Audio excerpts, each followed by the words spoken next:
Alright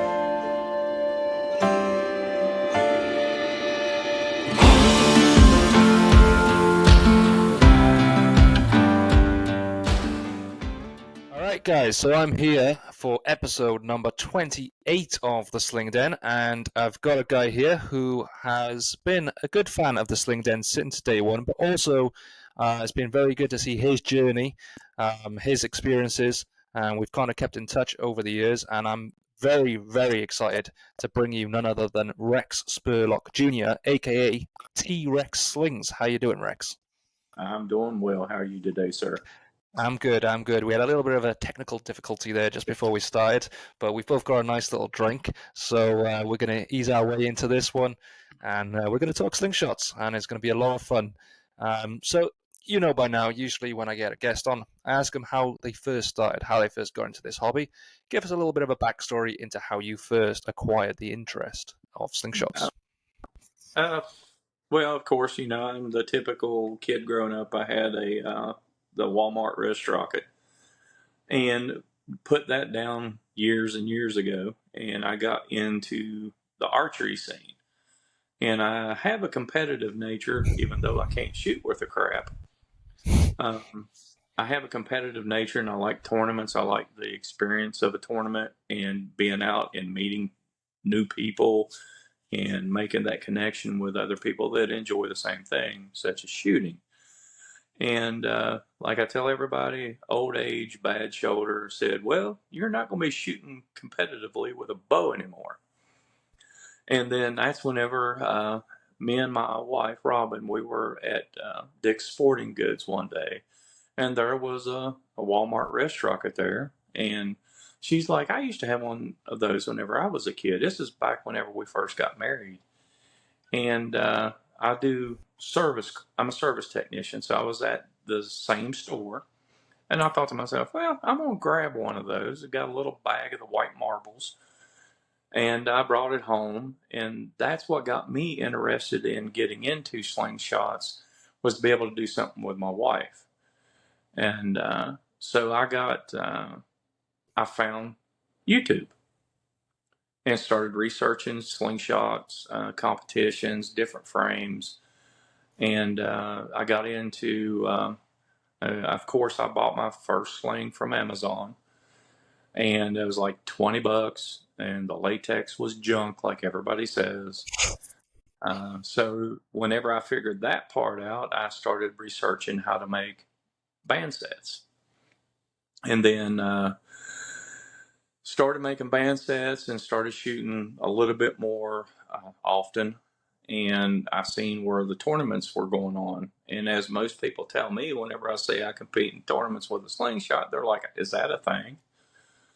In West Virginia, we don't have very many shooters. Bam Bam Outdoors, he's a shooter. He has a YouTube channel. I've made frames, and I've given them to people that are interested that couldn't afford a frame or didn't know if they actually wanted to put the money into buying a quality frame. And then I'll pull out a natty, which is nothing but a tree fork, and start hitting stuff, and they're like, wow. And I explain to them, it's not the frame, it's the shooter, and it's the latex and learning how to make your own bands that gives you speed and accuracy. Because the old Walmart wrist rockets, even the ones they still sell, whenever you pull it back, it's hard to hold everything steady because there's such a draw weight. And I'll hand them a frame with the modern day latex that's made for slingshots now. And they'll pull it back and they're like, wow. And they're able to actually hold it steady and hit something. And I always tell people, it doesn't matter if you're 8 years old or you're 80 years old. If you have mobility and you can pull 11 pounds, you can be competitive in a slingshot tournament. But it's all on you how much time you're willing to put into it for practice. Because whenever you first start, nobody hits anything. I was lucky to hit a 10 at 10 yards, 5 out of 10 shots. Yeah, and I think, you hit the nail on the head there in terms of making your bands, and, that's where the real accuracy comes from.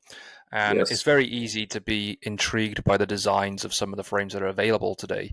I know I certainly was. You go online and you go through everybody's catalog of different Oh, yeah. frames, or you see other people posting, and you want to try them all because you think, wow, that one must be good, that one must be good. But it does all come down to the bands and making sure you're tuned in. Hmm. And, I've said it many times on this podcast, the one thing you got to make sure you have when it comes down to a frame is that it's comfortable for you. As long as it's comfortable for you, and we Yeah. can include things like the fork width, making sure that it's the right width to where you're not shooting too high or too low. Because as we know, the wider the fork width, it changes your shot. So in saying that with the bands, it is a critical point that anybody new watching this or listening to this, you've just made there is a really good point. It is all about the bands and ensuring that you can hold everything nice and still for that shot. It was also nice hearing that you first got into it because it was you and your wife that kind of, discussed the hobby in the first place, whilst you were at the store and things like that. Is she still shooting with you now? Every once in a while she will, but she's not. She has a competitive nature, but unlike most women, her competitive nature is like in car racing and the general, just a little bit past slingshots. Hmm. Yeah, and I think it can be quite easy to get competitive. I'm a very competitive person by nature, but I never wanted to be competitive with slingshots. It was always my escape from everyday life and being able to go somewhere quiet and just shoot cans. Initially, that was Hmm. my thing, Yes. but it's very easy to get drawn in when you start making some good shots. When you start being consistent, it's very easy to get drawn into being competitive. Now, when we say competitive, that doesn't mean that it can't also be fun and relaxed. The way I like to see it is if I go to a competition, I'm going to shoot the best I can. I'm not going to put so much pressure on me where I'll have a miserable time if I don't win a trophy or anything like that. But I'm just going to go shoot the best I can, but also have fun. And I think that's the attitude that most people have when they go to these competitions. Yes, sir. Um, but you said very early on into when you picked up Slingshot, you were saying about YouTube and doing a bit of research around the equipment and things like that. You also said that you were looking up tournaments and things like that, and how meeting new people was part of it. Meeting like-minded people who also enjoyed the same hobby. Was that the big factor to you finding competitions and wanting to attend those? Yeah, I mean, after you go whenever you go to your first competition, you are going to feel out of place because in the YouTube world and the slingshot world, people that's already been to a tournament, they kind of have their own little groups that people, they just like to shoot with, and you feel a little bit out of place. But fortunately for me, Mr. Andrew Axiom, it was his first tournament too, and we ended up shooting the woods course together, and after that, everything just melted into place. I go to a tournament now, it's like going to a family reunion without Uncle Bob that everybody can't stand. Everybody's there just to have a good time. Everybody fist bump, hugs. I mean, it is a solid and great community. And until people experience a tournament and get to know people, once you get to know people and you make that bridge and connection, then it's like I told Jordan, there's nothing better than this. Yep. And I think You know, one of the funny things I find is how you can speak to somebody online and you've never met them in person, whether you speak to them on a daily basis or, occasionally. It's funny when you meet them and it's almost that instant connection like you've known each other for ages. And I mean, Yeah. my good friend Aaron, and also Phil Gaunt Selwyn, who I had met at Oh Valley's yeah. Valhalla. We had kind of, I'd met Aaron a couple of times. We become really good friends. I'd met Selwyn, and we'd had a bit of a back and forth with each other, and I have a good joke. And there was also Chris Foster, who I spoke to on occasion. And when we met at Harrogate and we kind of camped together, um, it was strange because like we'd known each other for ages, and now we speak on a daily basis. We're like best Yeah. friends. And as I was saying to you before we went live with this episode, I just can't wait for next year to get to another shoot with those guys, camp up, Yeah. cook some good food, and shoot some slingshot, because that's what it's all about. But then there's the other side of it where maybe you see names, you can't put faces to names and things like that. But then you see all these people at the competition, like, oh, you're this guy, you're this guy. And it's Mm-hmm. incredible how it's so easy, it's so natural just to be so comfortable with these people because you feel like you know somebody just through their online presence. And, it's part of being that small, knit, community, I think, that kind of brings us all together, isn't it? Yeah, it is. I mean, it's you meet people. Um, it's like I've had two people that approached me at Hocking Hills this year, and never met them. I just seen their names pop up in one of my lives, and Plywood, he kind of juked me a little bit and walked up to me. He's like, I think I may have seen you before." I'm like, "Well, all right, let's quit the games. Who are you?" He's like, "Plywood." And I'm like, "Okay, now I know who you are." Yeah. You know, whenever you're putting out videos and you're commenting with all kinds of different people, they see us, but we don't see them. We don't know who they are. We just know them by their YouTube name. And I actually had two people show up this year. The lady that showed up I cannot remember her YouTube channel right now for to save my butt, but she actually competed in the Olympics in archery, Wow. and she is now a coach for the Olympic team in archery. And I immediately sent her to Nathan Masters and William Barnett, because we're trying to get slingshots more well known in the U.S. because I tell people all the time, they're like, "Is that really a thing? I didn't know you even had a tournament." Over here we don't have the money backing like Matthews or Bowtech or any of the big archery companies to advertise. It's done on YouTube, word of mouth. I've got little sticker logos every time I go into a place and they've got a big board that has business cards on it. Put one of my stickers up. I'm just trying to Mm. spread That's a word. good idea. Yeah, if you go to, you can go to Sticker App. They're cheap. You can get 100 stickers for $28. Just put your logo on it. Put a little YouTube play button on it.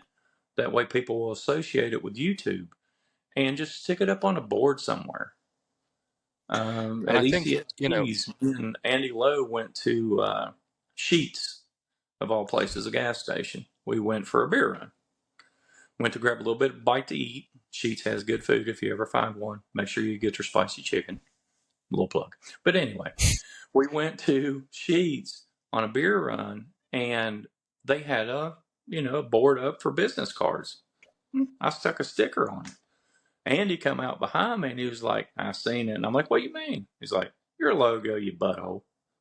It's just it's such a great community. We just everybody that is in the community. Uh, if you can get one shooter every 6 months, it's going to grow. yeah. And if you can get more than that, it'll grow. I started making frames just so I can give them away to people that want to learn how to shoot. I mean, you can hand somebody a tree fork and they're going to think it's a joke. But if you hand somebody a finished out slingshot that's made out of oak or white oak or just a really nice grained wood, they'll take it a little bit more seriously for some reason. Yeah. You can make frames, you can make natties, but people will go toward the manufacturing look more than they will a natural frame. And if you try to sell a frame, they're not going to be interested because they got to spend money off the bat. I'll give them a handful of clay, a couple band sets, a frame, and I say, "Go have fun. If you like it, cool. If not, the wood it's finished in polyurethane. It makes a good fire starter. Is what it is." And I think, sometimes it's just that initial use of a slingshot could get somebody hooked. And, I think everybody, before they started on their slingshot journey, probably were in the same mindset. Oh, you can't be that accurate. Is that even a thing?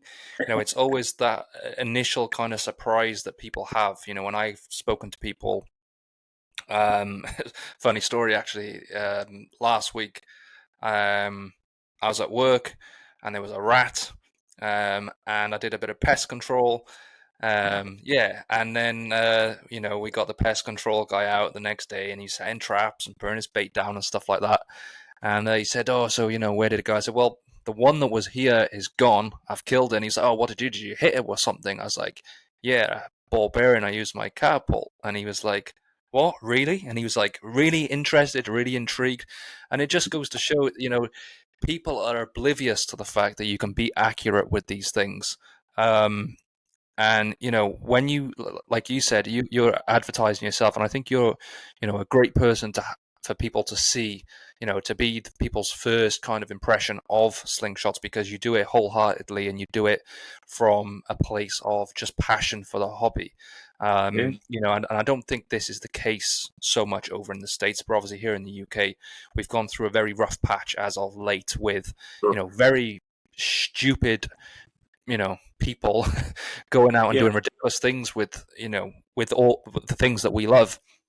And it's quite important that when people do first approach our hobby, that they are getting a good first impression from people like yourself, who it's all about the love of the sport. It's all, even stood in your garden hitting a spinner and having joy from that is what people want to see. Because although it's not as maybe interesting to some people as seeing a catch and cook, or all these fantastic trick shots, the real beginning point for anybody that's going to get into this hobby is just stood in the garden or stood in the woods plinking at a can or plinking at a spinner, and Yeah. that's where it first starts. And I think the more people that can just start to enjoy the hobby for what it is, the better. So I'm going to take your advice on board, and I really like that idea, because I have got a load of stickers, and I live in Yeah. a fairly rural area. There's a place with a few small villages and things like that. So, there's a few Hmm. places where I could put those where people could go out into the wooded areas,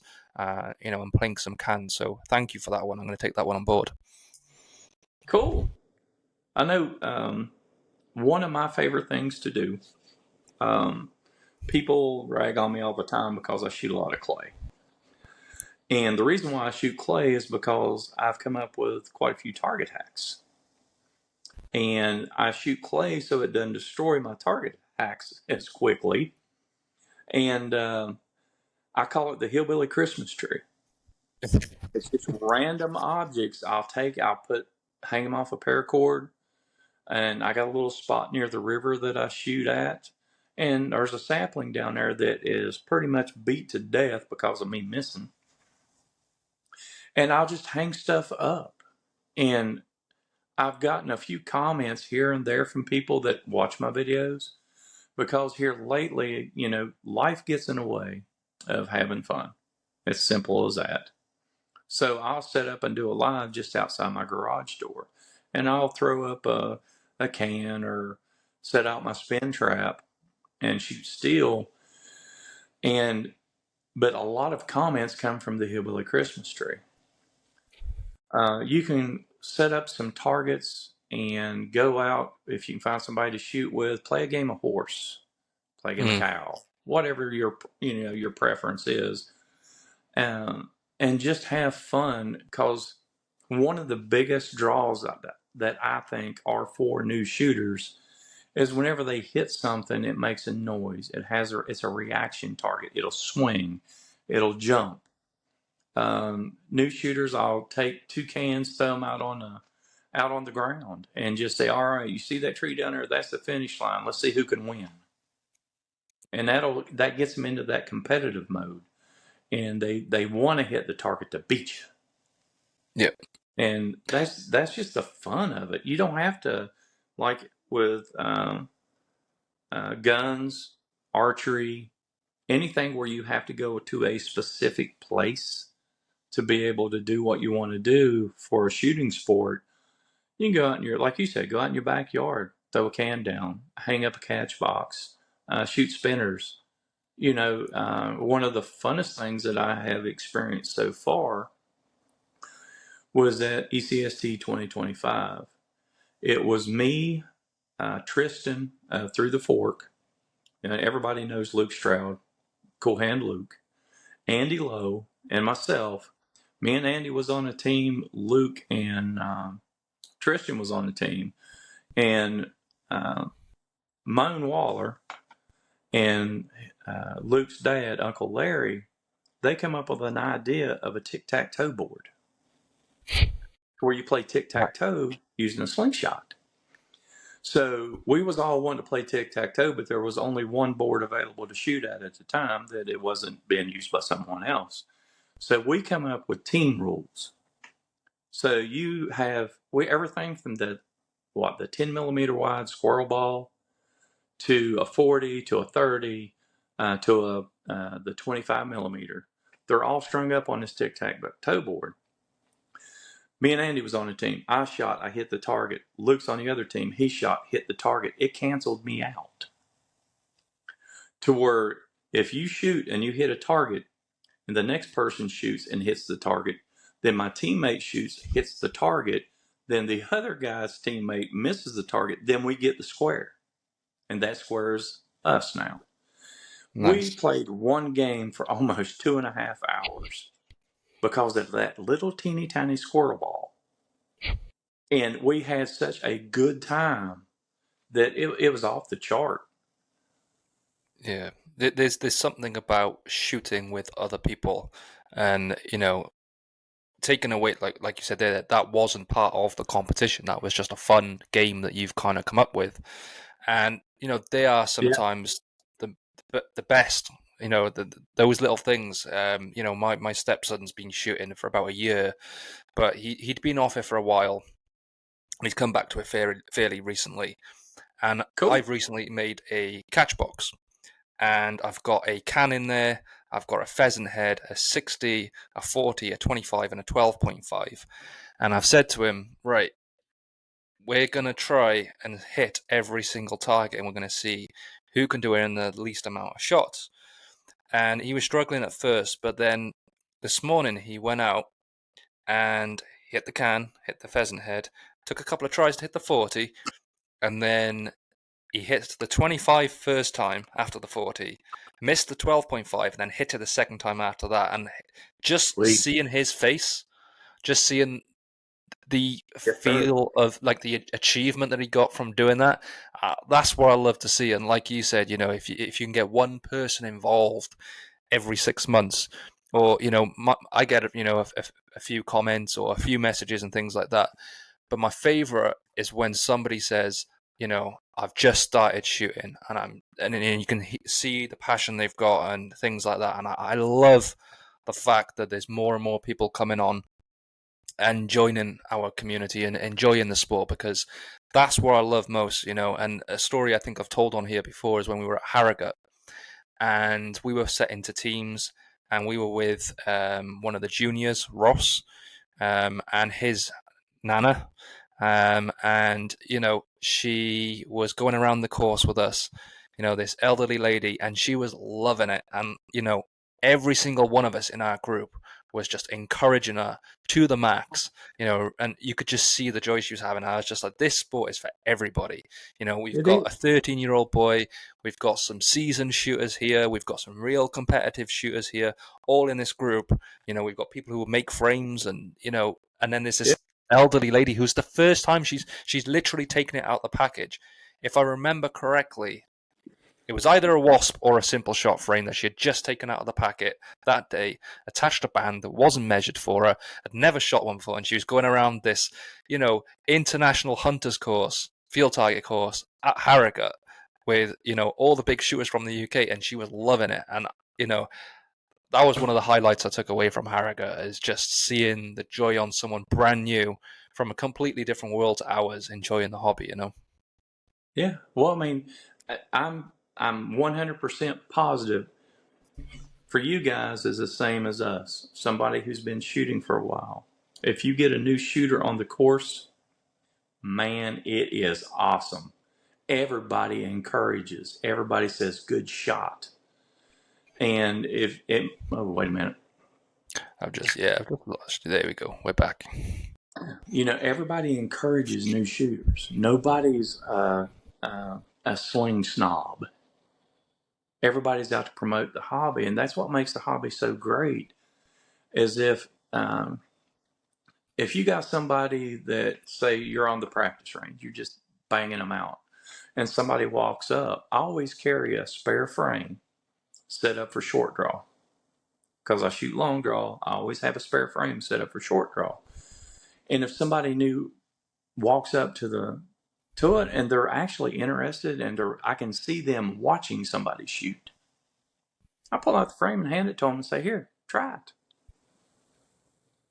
Mm. Whenever, go ahead. Sorry. Yeah, I was going to say, you make a very good point. It's just about that encouragement, and you've said before about making frames and gifting them to people, and not only is that generous, but it's also about you really wanting to promote the sport and let people enjoy the thing that you enjoy, and Yeah. that's a big part of it for me. Is and again, I've said this before, but someone said to me, what's so fun about it? I don't understand. You're just shooting at things. And I said, right, come here a second. And I just scrunched up a ball of paper, right? Yep. And I said, now throw this in the bin. And she missed. And I said, right, go again. And I said, go on. She said, oh, it's too far out. And I said, no, just try it. And she got it. And she was like, yes. I was like, see that feeling you just got right there? I said, imagine that times 10, maybe times 50, depending on the kind of shot you're doing. I said, that's what it's all about. Just that wanting, that visualization of wanted to do something, wanted to take something from here to the target which you're looking at. And when you do that, you get that feeling. And I said, it's exactly the same as what you just did there. And she was kind of like, oh, I see. And until somebody has, you know, had a couple of shots and, like you said, hit the can, made that noise, watched it swing, or as Jörg Sprav says, that destruction, that hitting something and watching it Yeah. smash to pieces, or that's what really kind of entices people to begin with. And it certainly was for me, but then it was also dialing in and getting shots in on the 25 mil, getting consistent on the 40 mil, and there's just more and more and more and more. And I don't know about anybody else, but I can just see myself shooting all the time. I still do to this day. I was out today, I was out yesterday, I was out the day before, because I just love it. It's just something about visualizing what you want to do and being able to achieve it that just really, really kind of gets me going. And Yeah. what about things like equipment? Because you've mentioned that you make yourself a couple of frames, but I've also seen you shoot, especially in your lives. You have a few different frames. Are you Yeah. still kind of switching in and out of things, or have you got the one go-to setup that you like? I shoot all my frames except for a few that I really don't shoot because they were gifts to me. Okay. And they hold a special spot because they were a gift, and I don't want to take a chance on forgetting them. But yeah, I've got people will send me frames at tournaments. People give me frames. I'll make a few frames, take and give them out. Um, the main reason I started making frames is because if somebody gifts me something, I want to be able to gift them something, whether it be a target that I've made or a frame that I've made. Or, I've got all kinds of frames. I jumped in that rabbit hole feet first, and I still do it. Um, as far as a go-to one only frame, I'm kind of weird when it comes to that. Every tournament except the first tournament, whenever I go to a tournament, I buy a frame and I shoot my score with it. That is And insane. people are like, "Are you nuts?" And I'm like, for me, it doesn't. My score for me is not why I'm there. I'm there for the community. I'm there for the sport. I'm there for just the pure fun of it. And that's the reason why I go to tournament. And if you don't camp, you're missing out on so much fun. Throwing the headlamp on, going out shooting the woods course at night. Um, Me, Uncle Larry, uh, who else was with us? There was a couple other people that I haven't really gotten to know yet. But we went out on Friday night and shot the woods course after dark. Threw the headlamp on, had a few adult beverages. We were having a good time. And we all went out, and I personally, I don't consider myself to be a top tier shooter. I'll probably never get there. I cannot get center punch accuracy to save my butt. But on Friday night, I hit everything, I think, but 3 targets on the woods course. Nice. Rolled around Saturday, I was tied with Jordan on the woods course to the very last target. He hit 5, I hit 4. Him and Coin both tied they both tied, and I was 1 under him. And that's the best I've done on the woods course. Now, going back to Friday before score, I would have beaten them both. But for me, I guess it's target panic or anxiety or for whatever. I was hitting shots on score day that I couldn't hit any other time, but the give me targets just that close. Mm. And it gets in your head and it makes you, it's like if you shoot one target, it's a give me target. It's like 15 yards. And it's probably it's a circle about this big. And I pull it a little bit high right. And I mean, high enough right to where it almost, the piece of wood bounces into it and my ball goes the other way. And I go to the next one, I'm going to shoot it low left because it gets in my head to where I cannot be center punch accurate. And I gave up on winning a long time ago, even whenever I shot bow. I'm a mediocre shooter. I can teach people to shoot, but I don't have the time to put into it to be 100% accurate. I think that's why a lot of the winners of ECSTs, Hocking Hills, a lot of them has been brand new shooters because they have time to practice. And at Hocking Hills this year, Linder won. And Linder is one hell of a shot. His wife Dana, we nicknamed her Deadeye Dana because she's that good. She beat me on every course. And I'm happy that she beat me on every course because I'm happy for Linder, he won. I'm happy for Isaiah winning the kids championship. Don't tell Coin, but I'm happy that he won the Deep Woods. He won overall Woods Course champion 2 years running. And Coin's a good guy. Everybody's good. Everybody is there for the same. They're there for the same thing of just having fun, competing in a tournament. I call Hocking Hills the fun tournament because it's a little bit more laid back. And the ECST tournament, that is all your top tier shooters shooting to win. And I know I'm not going to be there. I like to finish in the top half. And at Hocking Hills, I was in the top third overall. And I was really happy about it. And, but that's not why I go. Is I don't go there I don't go specifically to win because I know if I try to do that, I'm going to get in my own head and I'm going to compete worse than what I do. I go for the fun factor. Man, it's great. Camping. Ain't nothing is better, man, whenever you're around all your friends talking and shooting slingshots, having something at nighttime around the bonfire and just getting to know people. You make that connection and you make friends. And I may not see any of them till next year.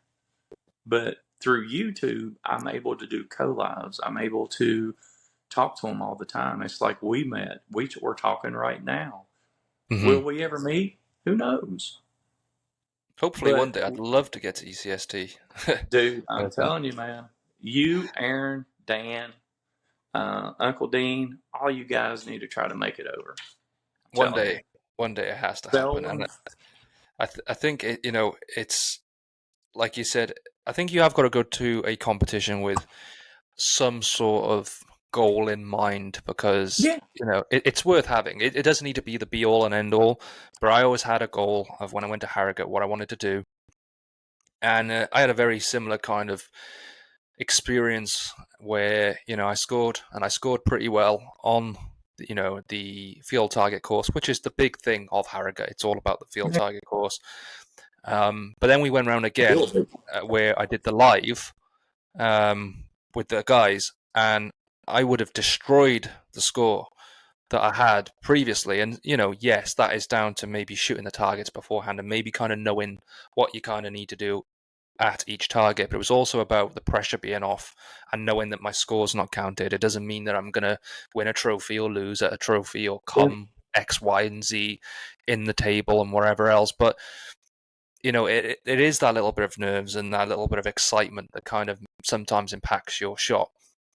But again, it's about when you see other people do well. Selwyn, who I've come pretty close with as of late. He was shooting when we did the knockdowns, and the one thing that I've never really practiced too much is my 10-meter shooting. It's not something that's really interested me, which is Mhm. why the two competitions I've gone to, I've done quite well in the field targets, and I've done really, really badly in the 10 meters. So since I've come back from Harrogate, I've just been doing 10-meter stuff. 10 meter, 10 meter, 10 meter, and I've seen myself improve in that. And you were right. When these people do win, even if they have been in the sport a short period of time, I guess they've got that bug and they're out practicing every single day, and that then gives results. And I can Yeah. kind of see that now through my practice of the 10-meter stuff. But as I was saying, Phil, he was going against the top shooters here in the UK, the likes of John Jeffries, TJ, who, they were shooting unbelievably well, but Phil was keeping up with them. And, it was just so good to see, people that you're kind of friendly with doing well. You want everybody to do well, but you see these people come up and you see them do well, and it's great. But I just want to touch on the fact that you go and buy a frame at a competition and Mhm. shoot that. So is there a part of you that does that because it's the ultimate souvenir, something that you've got as a keepsake for the rest of your life of, this is what I shot at here, this is what I shot at there, and it holds Yeah. that little bit more of a meaning, the fact that you've gone and had this experience with other people at a competition, and this is the kind of frame that's done it. Yeah. It's. I know you've seen this one. Yep. That's the That Aries is that Dan made. that's the Aries made by Layton's, is it? Yeah, Leighton. Yeah. Dan made it for me. Nice. This is a custom by him. His wife actually did the work for the Stars and Stripes. Nice. He sent this to me, and I shot it at ECST my very first time at ECST. And my second time at ECST, I've only been to like 3 or 4 now. The second time is a natty that was made by Josh Hicks. He made Nice. this for me and gave it to me at ECST, and that's what I shot my score with.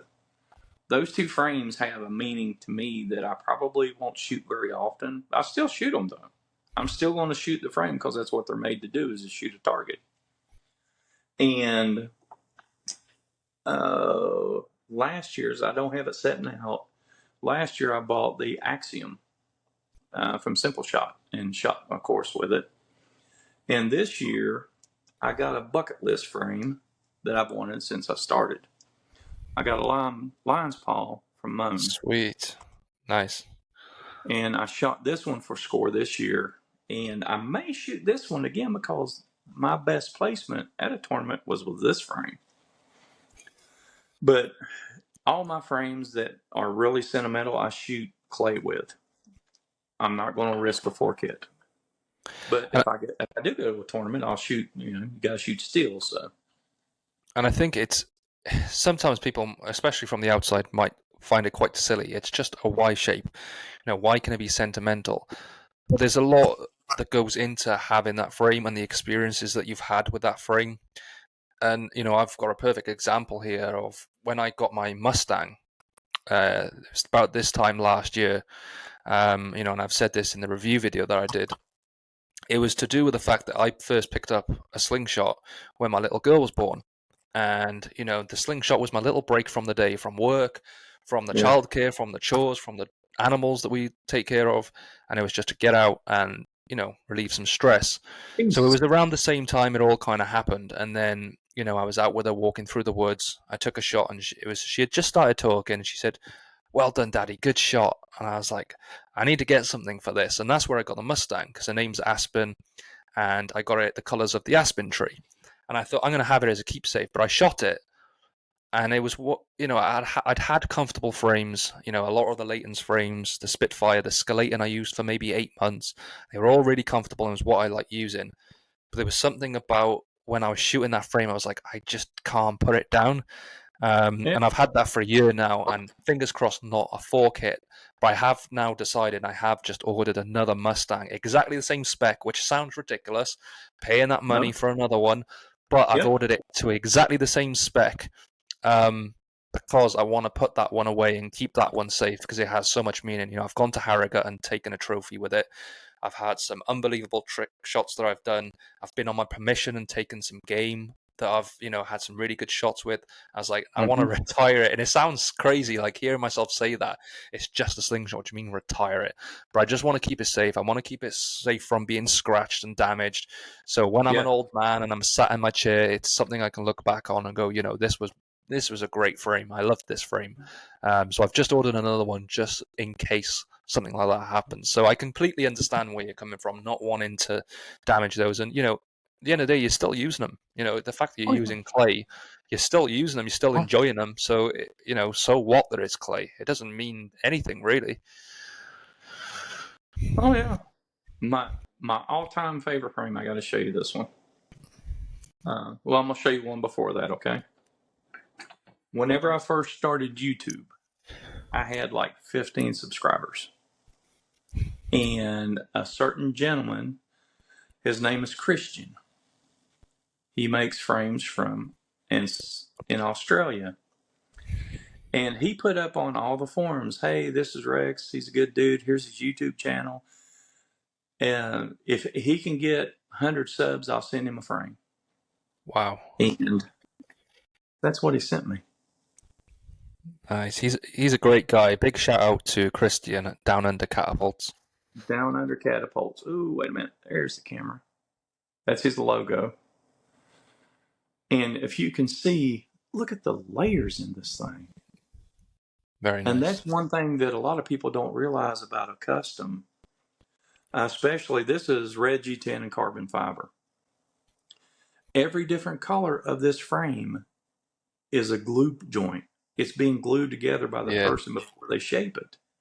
It's a lot of time and effort that's put into making frames. And I mean, you look at Moans. I mean, look at all the layers in this thing. Hang on. I mean, it's a work of art.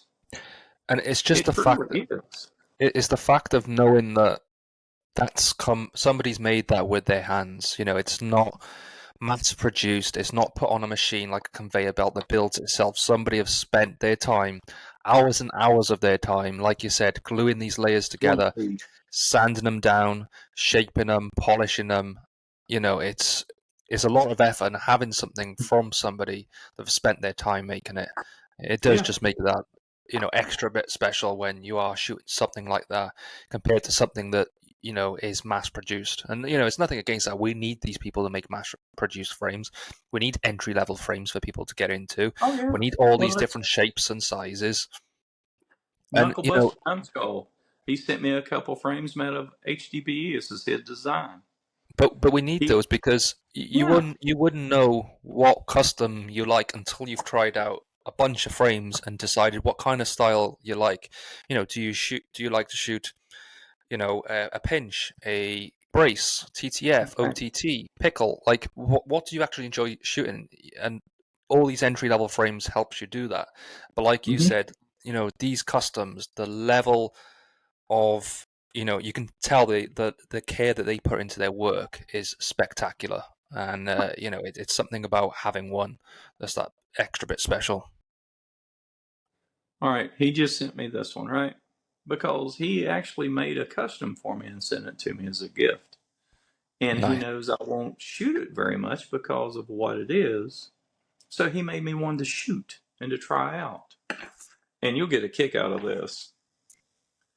This is the custom he sent me. If you look, You got the T-Rex. embedded in resin is a T-Rex Man, that's nice. That's and a pretty cool. T-Rex pin. And who was that made by? Knuckle Busting Numbskull. He's a super cool guy. He has a YouTube channel. He goes out or he goes live almost every day around 12, around noon my time. And he sits out back. He just talks to people. He shows his frames. He pets his pet turkey. I mean, he's just a super cool He sounds a dude. lot of fun. I need to check him out. I don't know why I've not come across him yet. Yeah, I mean, he does lives almost every day, and he's just he's very adamant and very vocal, and always excited about whenever people will jump on his live. He'll announce them, and I've met a few people on there that I haven't met in person yet that I talk to, like you said, on a daily basis. Yeah. And but I want to show my number one frame that means the most to me. It is a can crusher that is made by Prime Fork, brass and carbon, Nice. Red G10. This was an anniversary gift from my wife, Ah, nice. and it's my very first custom frame. And she bought it for me because after hocking heels, I was like, I'd like to get a custom. And she knew that I talked to Mikey and JB all the time from Omega, and she ordered that one for me. Nice. Nice. That's pretty cool to have something like that.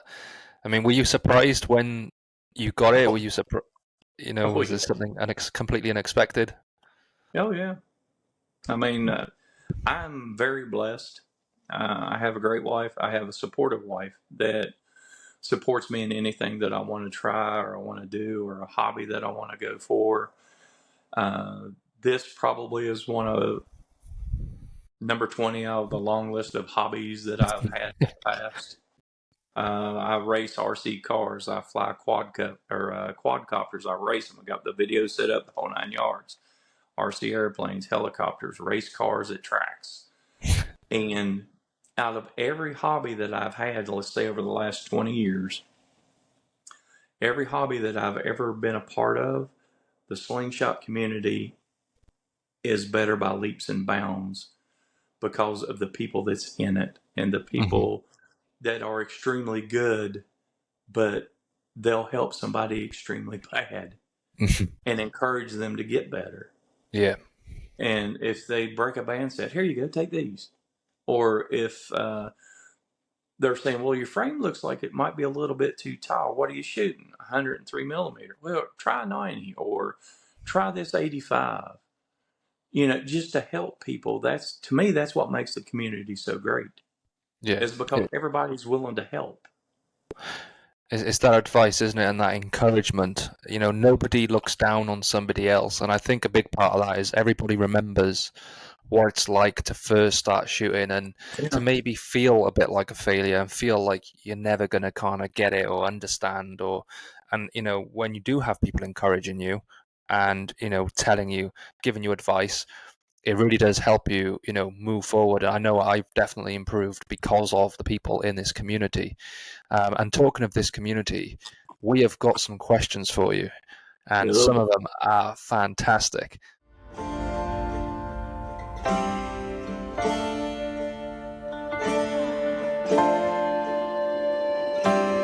Interesting. So let's load up the questions.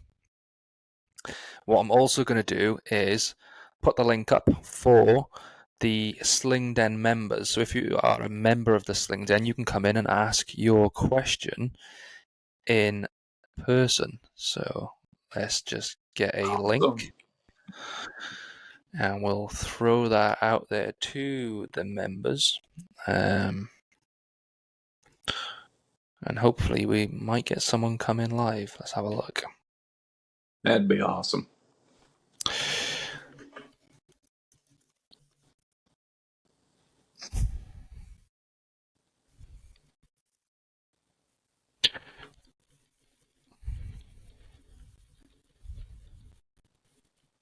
All right, there we go. We've dropped that. Let's see if we get anyone on that. And the community questions. I did laugh at a couple of these. All right, so I do always say if you're going to ask your questions for the guests, please try and do it on the original post, because otherwise I have to go to all the different pages that I've shared the post with and try and go through them all. So what I've done, I've copied a couple that have been shared elsewhere. So if I have missed you, I do apologize. Just make sure next time you comment on the Sling Den original post to make sure you get your question asked. So the first one's by Banjo Die. Big shout out to Banjo. He's a great guy over here in the UK. Cool. So he says, I want advice on twisting my pouch to horizontal, which is comfortable. Bit of a strange one Short there. draw, long draw, I uh, think die is short draw. short draw. Yeah. So he's shooting vertical like this. So I'm assuming if he's saying that he wants to shoot horizontal, maybe he's holding it upright. So he's kind of Yeah. got a bit of a twist on it. Or it could be the other way around. Maybe he's flat and he finds it more comfortable twisted. But I know mine's always flat because of where I hold it. I hold it right on the top of the knuckle there. So mine's Yeah. always flat on the ball. So I guess that twist, maybe it's the way that his wrist is kind of sat. Maybe. I don't know whether you've done anything like that. I know a lot of people that shoot pickle fork shoot with a twist, but pickle fork's Yeah. not I for me, so twist I'm and not one tweak. to give advice on that. Yeah. I'll twist and tweak on a pickle. I had never shot a pickle until my first year at ECST because I was scared to death of it. I didn't want to shoot my hand. And Ethan Brewster Martin, he said, if you buy it, because I got one from Tim Henry, he says, if you buy it, I'll teach you to shoot it. 7 shots, I was hitting a can. Wow. It's not as difficult as people think. Once you get past the fear, just like if somebody's shooting short draw and they want to try long draw, there is a fear factor of ripping your ear off your head. But you always have to remember, whenever you go long draw, the top band is touching your cheek. Your bands are a triangle going to the pouch. So whenever you release, the triangle gets further and further and further away from your face. So unless you get a speed bump or you jerk or you flinch, you should not get a butterfly kiss. Hmm. That being said, yes, I've had two. Uh, but usually it's due to something like the worst thing you can do, in my opinion, as far as shooting a slingshot, is get bug spray on your hands. Do explain. Bug spray, it causes all kinds of weird releases. I don't know the chemicals that are in it or whatever. It gets Is it into is the it slippery? microfiber. Is it like a oily substance? It's weird. I mean, I don't know how to explain it, but I would always recommend, first rule of thumb, don't put bug spray on your shoot or on your pouch hand. As far as getting comfortable, um, first of all, good form, and whether you be horizontal at an angle or just like this, the main thing is elbow straight, wrist straight, thumb straight.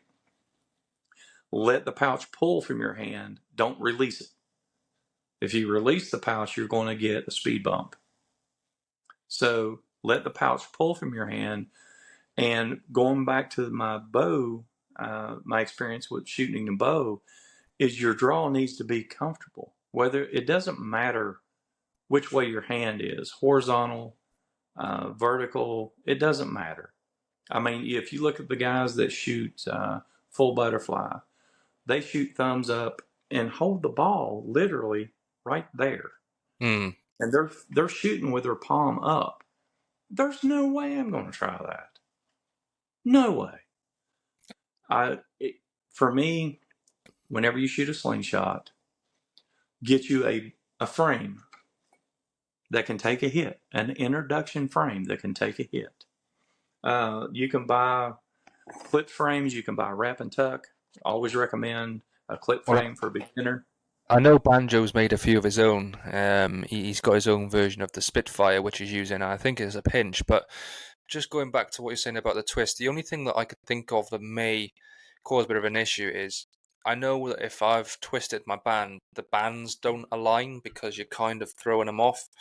Mm-hmm. So by twisting it, if you have it horizontal, I can't imagine because obviously we all know that looking down the bands and realistically you shouldn't be able to see the bottom band. They should be nice and straight and directly in line. The only thought I've got is if you twist, you may cause the bands to kind of twist with it and not have that nice clean line. Not saying that it can't be done. We've Mm-hmm. seen people shoot crazy ways. One tube band, one flat band, etc. So there are exceptions in different ways. But I always like to say, make sure your bands are aligned. Make sure they're nice and straight. So if you are twisting in whatever way, just make sure both your bands are aligned because that'll have a big impact on your accuracy. Mm-hmm. The next one's by someone we both know. So this one's by Dan Layton. Oh. So he says, does he send himself to sleep with his soothing voice, and has he ever thought about reading bedtime stories for a living? Oh my Lord, Dan. Uh, my wife told me a long time ago. We've been married 9 years now, and she told me whenever we first got together that I should be on a radio. I don't know why I don't talk any different than anybody else, but I guess I have a low monotone voice that the pitch doesn't go like way up, way down. And but no, I'm not. I'm not reading bedtime stories. I mean, Sorry. you speak very well, and I love the accent, by the way. But um, it is a very soothing voice, like you said. Good for radio, good for maybe reading those bedtime stories. I don't know whether I listen to them at night. There's a couple of they're not necessarily podcasts, but they kind of tell true stories, and that sends me right off to sleep. It's about having, like you said, that monotone, nice kind of coasting sound, and you've definitely got that nailed down, whether it's on purpose or just your natural tone. It is definitely one that people recognize. But the next one is by someone else we're both very familiar with in Aaron Vaughan Holston. Can't wait for this one. My question is, if he ever gets bored of shooting catapults, will he please seriously consider doing ASMR videos of stories of his life? Seems like a man who has lived a life and has a lot of wisdom tucked away. So very similar, but you know, is there any stories out there non-slingshot related that you'd like to share with us? Give us something from the deep pits of T-Rex slings. Oh Lord, that's a hard one. Nothing I'm willing to share as far as life experience. I've done a lot of different roles in my life. I've been the milkman. I used to make milk jugs at the one of our local dairies. I run the machines that made the milk jugs. I drove a tractor and trailer all the way across the U.S. Used to be a Teams driver. I've been in law enforcement. I was a police officer for about 4 years. Um, I've done all kinds of different things. Different reasons, depends on where you're at in life, to what you do. Uh, but just to let Dan know, Dan, I do have a radio voice, and it's very good. That they are very, from making milk jugs to driving tractors and being, part of the police force. That's definitely different corners of, the I career spectrum. So have yeah, all kinds of stories you that know, got your career sounds like your hobbies. Very, very, few that you've had. So maybe that voice is something to do with your law enforcement background. Maybe you've had to speak a certain way or keep calm. Is that part of it? Maybe. Yeah, I think it probably has a lot to do with it. I've been told in other jobs that I was wound tighter than a banjo string, and they couldn't understand how I even function. And I learned one thing from being in law enforcement is if you can't control it, there's no reason to stress over it. If you can't control the situation and you stress out over it, you're not going to be able to help anybody. You're not going to be able to do anything to help anyone. You're just going to add to the stress of the situation. That's some very sound advice. The next one is by Andy Mond. If you could have a 10-shot shoot-off with another shooter in the world, who would it be? Bonus points for you. Give them the worst frame you have ever shot and worst ammo. I'm going to say clay. I'm going to say a pickle fork. And I'm going to say ATO, Mark. All right, nice. That man is inspiring in so many ways, from his knowledge of how to make bands, from his knowledge now on how to make frames that are top notch. And downright, the man don't miss. He is one crack shot. But if I have a competition with him, he's got to stand at 30 meters and I stand at 10. Big shout out to Mark. Again, my first ever guest on the Sling Den, and I've become good friends with him since. And I completely agree with everything that you've said there. Dude, I've actually have the privilege of saying that I was Mark's first co-live on YouTube. Nice. Is Yep. that his morning coffee that he was doing? Well, he was doing his morning coffee, and I texted him one morning. He's like 9 o'clock my time. Between 8 and 9, he'll start. And I texted him one morning. It's like, hey, dude, why ain't you on? Because, everybody gets used to, everybody's different schedules. And it gets to the point where you're looking forward to seeing somebody on YouTube. You're waiting for that live button to go up or the notifications. And he's like, nah, I don't think so. I was like, well, you want to do a co-live? He's like, yeah, why not? And that was his first co-live. And it was probably my fourth or maybe fifth co-live. I'd just gotten into YouTube. Nice. The next one is by Paul Weber. Jesus.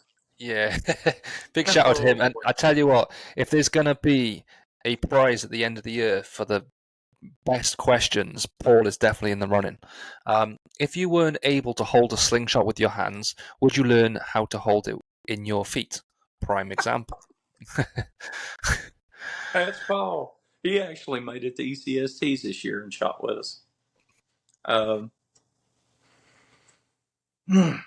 don't know. I've seen a one-armed man shoot a slingshot. He actually held it in his teeth. Nice. I can't remember from what country he was, but he's a crack shot. When I learned to hold it with my feet. With my luck, I'd hit my pinky toe and it would just fly off into the woods. And then you'd have no feet. No arm, no feet. That's Paul. The next one is by none other than Luke Stroud. Big shout out to him. He says Rex, and we've got the little dinosaur emoji there too. I want to know what it will take to turn you away from the dark side and come over to the short draw side. If I can ever get away from 4-kits. So it's quite interesting because a lot of people experience 4-kits the opposite way around. It's going to the long draw. So, what is it, do you think, about short draw that gives you that kind of problem? Well, I've done an event with the Boy Scouts, getting the Boy Scouts to start shooting. I've done an event with the 4-H, getting the kids from the 4-H to start shooting. And so I have to shoot short draw because I would never recommend any new shooter try long draw, not off out of the gate. No, never. And I think for me, the biggest problem is I enjoy long draw just because it's what I prefer. It's the most comfortable for me. And this year, I bought a frame and I banded it up short draw because I wanted to try different widths. So it's an adjustable frame from Simple Shot. And the first 3 shots short draw, 3 4-kits. Wow. Brand new frame. So needless to say, It's banded up long draw now. It's just the going back and forth for me. I just feel, I mean, of course, I started out short draw, which everybody should. Everybody needs to learn the form, and they need to figure out the feel of a release. Everybody, whenever I first started, everybody would say, learn your release, learn your release. Um, that to me is a bad explanation of learn your release. The, people need to say, well, you need to have the proper form and you need to feel the release. You need to figure out you don't release the ball. You let the ball pull out of your hand. You just hold on target. You get down, get your frame up, you hold on target, and you just start to relax your hand until the ball pulls away from you. Yeah, it To me, almost that's needs the to be hardest like a part about shooting. surprise, doesn't it? Yes. You see a lot of people throw in a shot, but like mine, Yes. I kind of tuck mine very much so into my cheek, and when I release, my hand's still there. It's like I said, it's almost like a surprise. I'm very conscious of knowing when I'm releasing, but at the same time, it's kind of like a few milliseconds where I kind of know it's going to happen, but it shouldn't be this big kind of jumpy kind of thing that Exactly. happens. It needs to just almost, like I said, almost be accidental. It needs to be so smooth that you don't recognize that it's a big jumpy movement. So you are Yeah. bang on the money there with what you're Well, saying. have you ever shot bow? Have you ever tried shooting competition with a bow? No, not competitively. I've shot a couple of times, but I would definitely not say that I'm an expert in any way, shape, or form. Well, the release that I use is called a hinge release. You don't push a button, you don't pull a trigger. Basically, the hinge release, it's a lever style thing. And you pull it back with all the pressure basically on your index finger. You pull it back and then you grab the release and then you squeeze your back muscles to where it actually pulls it this way. You can either do that or you can just relax your hand. And the hinge, whenever the release pivots, it's a 100% surprise whenever the bow fires. You never know when it's going to fire. And one thing that I think that a lot of people that says learn your release, if they would go to that simple function of it being a total surprise, let the ball pull from your hand instead of actually releasing it, I think it will get people on target quicker instead of trying to force the release. That Hmm. was the reason why I went to a hinge, is because whenever you shoot a manual release, you pull it back, you set your button, you pull it back, and your thumb is generally what releases the bow. Well, you're anticipating that release. So as your pin's floating over the target, you're trying to hit the target with and time it with your release. With a hinge, you never know when the bow will fire. You hold your pin on target and you wait for the bow to fire. And I think sometimes people feel like they have to do something. So because this hand's so still, or Mm-hmm. in their world so still, that this kind of needs to have an action. But for me, yes, and I hear a lot of people say the most important thing is the release, which I do completely agree with. However, I also do feel like you cannot be perfectly still with your frame hold in hand, and this is something that I've kind of has helped me develop and really improve my shooting. Is you cannot have your frame hand bang on the target and just forget about this hand.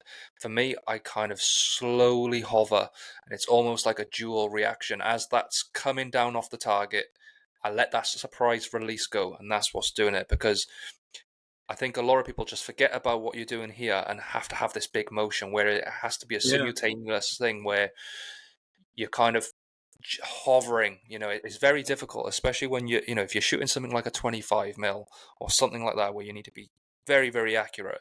You can't really hold it over that target. If you've got a bit of tension in that band, and just in general, it's very difficult. So to have that slight movement that you've got in your frame holding hand and release that at the same time, it doesn't need a big jump. Whereas I think sometimes people think, all right, I've got my shot on the target. If it's a can, for Mm-hmm. example, is a fairly big target, so it's easy to kind of hold it on the target, which is why a lot of people say aim for a letter or something, a symbol on the can.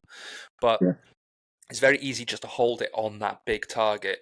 And that's why I feel like people at the beginning are doing that because they feel like it all got to come from there. But really, when you hone in on your skills, it's about both aspects being dead on and being concise with each other on the release and where your fork tip is on that target.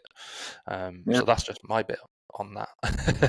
But Not sorry, went on a bit of a rant there. let the shot happen. You don't Uh, anticipate the release. You just let it happen. mhm. And for me, it's I was mimicking, or not mimicking. I was watching Jordan shoot at Hocking Hills, and I noticed one thing. Even Mark started doing it. Is instead of being perfect, instead of being perfectly vertical, they're starting to cant just a little bit. And whenever you cant just a little bit, your head, you don't have to tilt as much. So I tried starting to do that to where whenever I'm shooting, my bands are out just a little bit, and I still only see one band because I'm canting the frame, but my head's not bent over the frame. And it seems so far it's helped my accuracy. I think that's one of the reasons why I scored the way I did at Hocking Hills, because I implemented that into my shooting, and I started hitting spinners, which I don't normally hit. Spinners are small. I can't hit small targets. I shoot big targets for a reason. And I started hitting spinners on the practice range. And then me, Jordan, Nathan, and I can't remember the other guy's name. We went and shot the Deep Woods course. The Deep Woods course is brutal at Hocking Hills. Scott is the devil. Whenever he sets up those targets, he is in demonic mode or something. We were shooting through holes in the brush just big enough to shoot through to get to Right. the targets. It All the sounds very targets. similar to Harrogate. The first 20 odd shots, it's if you hit a branch, it's like a target or a branch. Yes, There's sir. nothing it is nothing either way. It's like you have to shoot down a tunnel to hit the target. So I completely understand where you're coming from with that. Yeah, it's 50 targets. Uh, every one of them's the same size, 2 inch by 2 inch steel plate. Nice. Nice. I, Oh, I it definitely need to get myself over to the States at some point. was It's a bucket great. list. It It's a was bucket great. list, I mate. loved it. And you can only shoot the woods course on your score. Nice. Well, the deep woods. Now at Hocking Hills, he allows people to go out and shoot the regular woods course before they score. At ECST, you have to go out and shoot score your first time around the woods course, Right. in which I don't mind that. To me, it simulates hunting, Yeah. especially the deep woods, because it is a 2 inch by 2 inch square. And, it's either a headshot or miss your target, one of the two. And I really enjoyed the deep woods.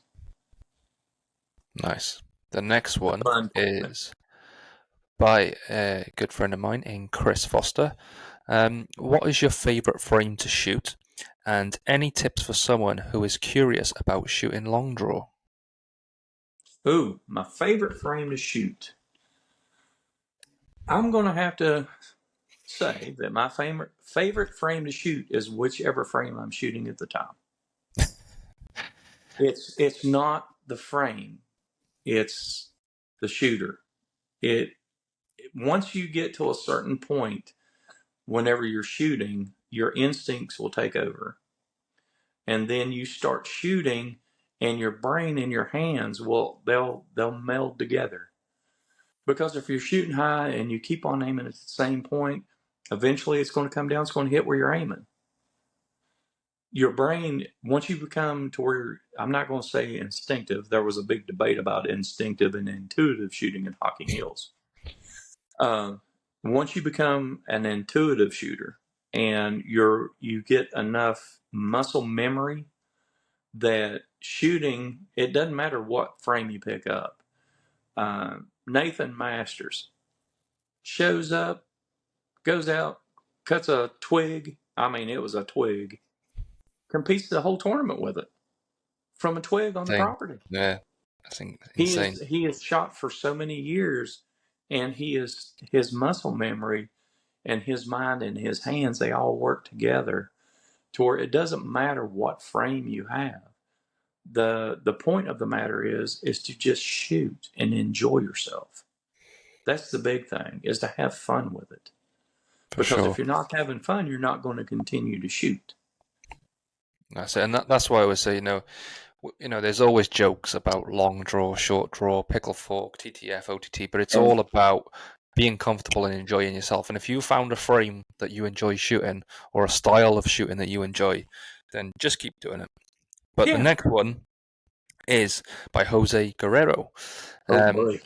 what would you think of bringing action into the sport? For example, a biathlon event. That sounds hilarious. What's your take on that? My take is you need to go to Hocking Hills, Jose. You have the regular woods course. You have the deep woods course. You have Dana's Ducks. You have, instead of a normal knockdown target, the body of a duck is set up the same size. And you have a little head sticking out of the duck that gives you bonus points if you can hit Nice. anything. And it's called Dana's Duck. Michael Linder's wife, the one we were talking about earlier, Hmm. Dana's Deadeye Dana, uh, he named the event after her. Um, like I said, Hocking Hills to me is the fun tournament. It has a different. Well, all tournaments have their own vibe.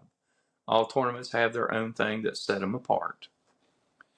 And to me, my favorite tournament by far is Hocking Hills, just because it's a little bit more laid back and it's a little bit more fun for me.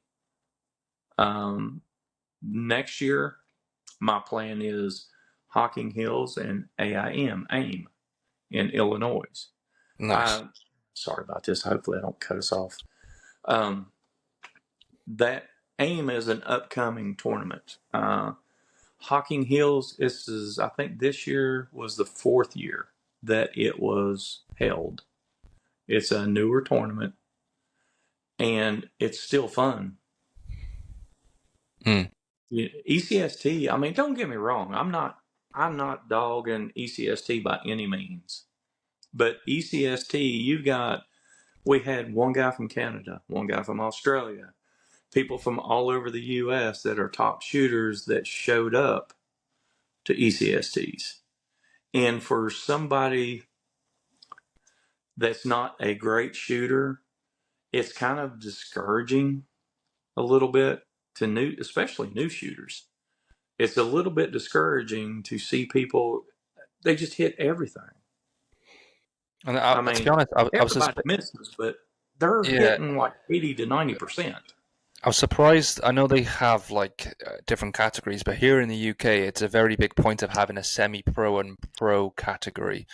We And do. you can't enter as a pro until you've taken away 2 trophies from We events. do. So there's that big separation in the scores and in having a fair chance if you are inexperienced or new to competition shooting. And sometimes it doesn't quite correlate. Sometimes you'll see some people in the semi-pros doing better, in the scoring than some of the pros. But Oh, yeah.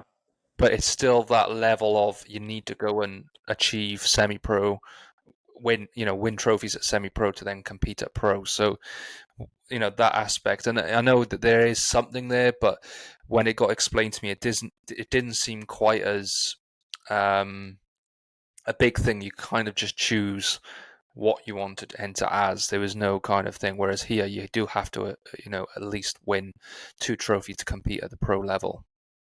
Yeah. Well, at ECSTs, if you enter they have pro class and amateur class. If you enter the amateur class and you place 1, 2, or 3, you are forced to move to the pro class.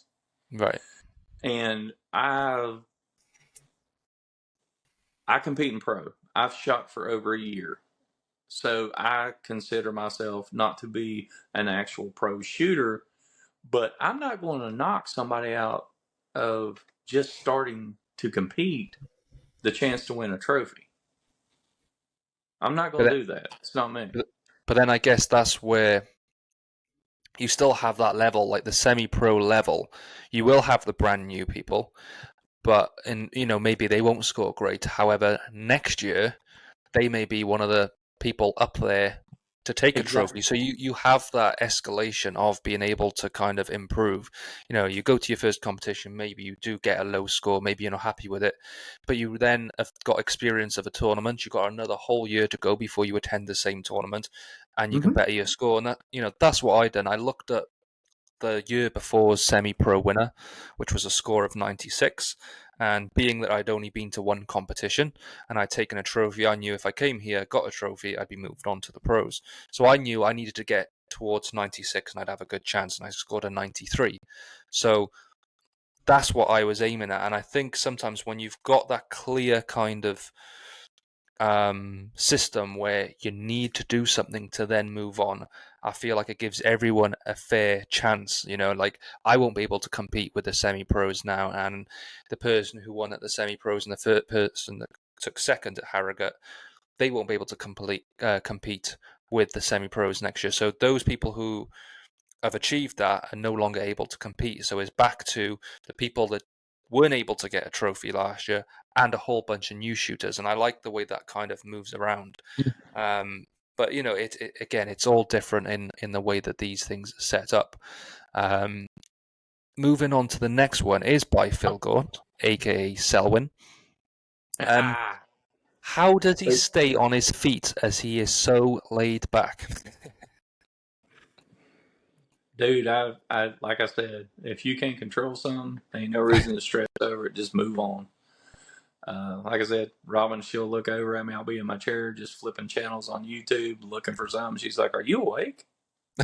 Oh, there's somebody." Oh, we've got an in-person question. We've already asked this question. Who is this man? Oh, have I I missed can't it? see his face. Well, you Who is haven't it? missed Oh, Sharon. What's you up, haven't brother? you haven't missed it. I've asked your question, which you wrote in. Oh, We were in the middle of asking Selwyn's question, which has just been answered about him Rex being so laid back. You're just saying that if something's out of your control, don't stress about it, pretty much. But have you got another question for us? Oh, he's gone. Where'd I he don't know. go? Maybe we'll get him back. Maybe we'll get him back. I don't know. We'll move on to the next one. And this is by Zach Lenihan, who we both know, Zach Slingshots. Rex, how do you get the mountains so blue? Is he talking about It's called cool? a Yeti cooler and lots of ice. Yeah, There you go. Zach. Unfortunately, you couldn't make it to Hocking Hills this year. I've got to shoot with Z twice now, and He's a cool Z's dude. I like Zach. he's I like cool. Zach a lot. Yeah, he's a cool dude. I call him Big Z just The because next he's a little feller. He's tall, but he's skinny. Big Z. Big Z. The next one is by Lloyd Bolton. Big shout out to Lloyd. I met him at Harrogate. Very nice chap. Um, what is your favourite target on the redneck Christmas tree? Oof, good question. My redneck Christmas tree. I actually tested a new bell. Aaron just sent me a photo. I ain't going to look at that right now. Uh, I actually tested a new bell. I do a lot of work in the fire alarm industry. And I was walking by the trash bin the other day, and there was a 6-inch fire bell. I don't know if you're familiar with them, but when at all of the fire department hookups, there's usually a bell outside that's water driven. So if water's flowing, it actually rings the bell. And I did a video the other day, a little sound testing of it. And I'm gonna have to say right now, it's either it's a toss up between my baby gong, which is an 8-inch dog bowl that I hang from it, or the trash that I got out of the scrap metal bin and turn it into a target, which is a fire alarm bell. Nice, nice. I might need to make myself a redneck Christmas tree. Oh, Uh, dude, talk to me sometime. I can show you all kinds of trash targets I put together. It's great. Donald Mike Gideon. Big shout Hoggy. out to Donald. Um, where do you see slingshots going?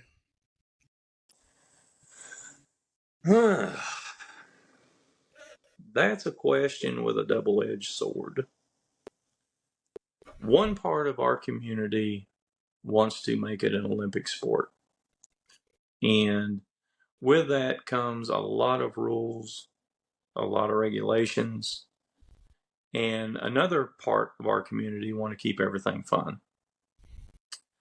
So I think where I see Slingshots going is we have to find that happy medium to where, yeah, your score counts, but we have to make the competitions stay fun. We have to put the fun factor. We have to make sure that people want to go to a competition. They want to compete in the competition, but it's not all about getting first place. It's about meeting people in the community. It's about making friendships. It's about just having fun. Because if you're having fun, it's going to make you to want to shoot. And if there's competition, it's going to make you want to get better just so you can talk trash to the person that beat you last year. I mean, to me, that's the fun part of Slingshots is the trash talk. Nobody gets butt hurt. Nobody gets mad. And everybody talks trash to each other. You give somebody a hug at the end of the night, you go get in your tent or your RV and you go to sleep. You get up the next morning, you eat some breakfast, and you go out and shoot some more.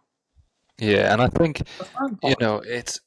it's that level of competitiveness that you feel that you want. So, all these, woods competitions that we have here in the UK, the camping competitions, they are definitely a lot more on the fun side. And then we do have the, European Championships and the World Championships, which are indoor, usually in like Olympic style stadiums, which is what I imagine the Olympics would be like. You have a judge on every shooter, and it's not all laughs and jokes. And I'm sure people do go there and have a good time and a joke and things like that. It's, But it's it's it's it's serious. it's very serious and it's very competitive. Um, and there's nothing wrong with having both of those things in the sport because people have the options of then attending what one they feel like they're more suited to. Are you more suited to being religious with your practice and being ultra competitive and really wanting to get the most out of all your practice and putting Yeah, all that pressure on yourself to do well, or do you want to go up, meet your buddies, have a barbecue, have a couple of drinks, shoot the shit and shoot the slingshots. There's exactly. nothing wrong with having both aspects of that. So The mix of the two is yeah, where yeah, it has to end up absolutely, where both sides are mixing it together. yeah. And I mean, to make an Olympic sport for the U.S., it probably won't happen in my lifetime because there has to be certain rules and certain amount of tournaments or competitions that are held over the course of a few years You for it also to have to have a qualify. number of countries Yes. taking part in the same rules and regulations. So we can look at the countries. There's a lot of Asian countries which it's very popular in. Here in Europe, we've got us here in the UK. There's a couple in Germany, Belgium, Italy, Spain. There's a few, but then you have to have more than that, and I'm sure there are a few, but it has to be more than just a handful of countries. There needs to be a Yeah. widespread group of people following the same rule set, following the same association, things like that. So it can be tricky, but it's not to say that it can't be possible.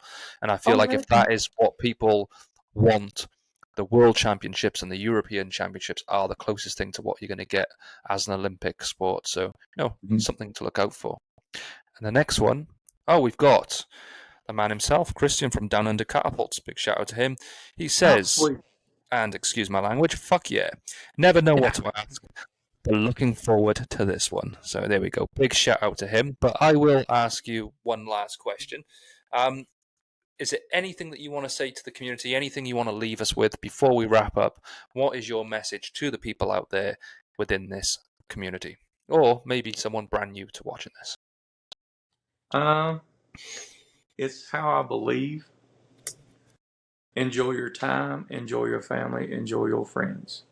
The friends that you can make in this community is awesome. But the main thing is enjoy your time. Time goes by every day. You'll never get it back. So find the things that you enjoy with your time. Stay true to yourself, stay true to your family, and just get out and shoot a slingshot. It's well worth it. I've got a YouTube channel. I invite anybody to come on any of my lives and ask questions. I'm on Facebook.